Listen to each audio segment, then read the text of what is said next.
జరుగుతున్నట్టు దాడులు, హిందువుల మీద జరుగుతున్నట్టు దాడులు చూస్తున్నాం మనం. యాక్చువల్గా బంగ్లాదేశ్లో జరిగిన పరిణామాలు వేరు, ఇప్పుడు జరుగుతున్నవి వేరు. జరుగుతున్నది రిజర్వేషన్ల గురించి జరిగింది, కానీ అది అసలు కారణాలు లేకుండా కూడా అది హిందువుల మీదకి జరిగింది, హిందువుల మీదకి వ్యాపించింది. అంటే వాళ్ళకి కారణాలు ఏం అవసరం లేదు. హిందువులు అక్కడ హిందువులకు ఏ దేశంలో ఏ హిందువులకు ఇంతవరకు ఎక్కడ సెక్యూరిటీ లేదు. భారతదేశంలో మిగతా మైనారిటీలు ఎలా కాపాడుతున్నారు, మిగతా దేశాల్లో ముఖ్యంగా మన దగ్గర ఉన్న మైనారిటీ దేశాలు మిగతా దేశాలలో హిందూ మైనారిటీలను కాపాడలేకపోతున్నాయి.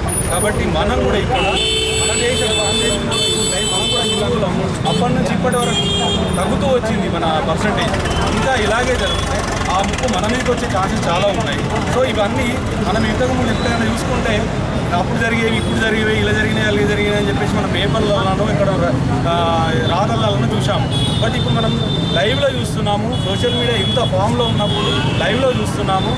ఇలాంటి జరుగుతున్నప్పుడు కూడా మనం మేల్కోకపోతే మన హిందూ జాతిని, మన హిందూ ధర్మంను మనం కాపాడుకోవడం చాలా కష్టం. ఇప్పటికైనా ఇప్పుడు చాలా జరిగింది మనకు దాని ప్రాబ్లము. ఇంకా మనం ఒకవేళ ఇంకా రియలైజ్ కాకపోతే ఖచ్చితంగా మనకు ఉప్పు ఉంటుంది. ఇప్పటికైనా రియలైజ్ కండి, హిందువులంతా సంఘటితమై మన హిందూ ధర్మాన్ని కాపాడుకుందాం. ఇంకోటి ఏంటంటే హిందూ ధర్మాన్ని కాపాడితే ఆటోమేటిక్గా అన్ని ధర్మాలు కాపాడబడతాయి.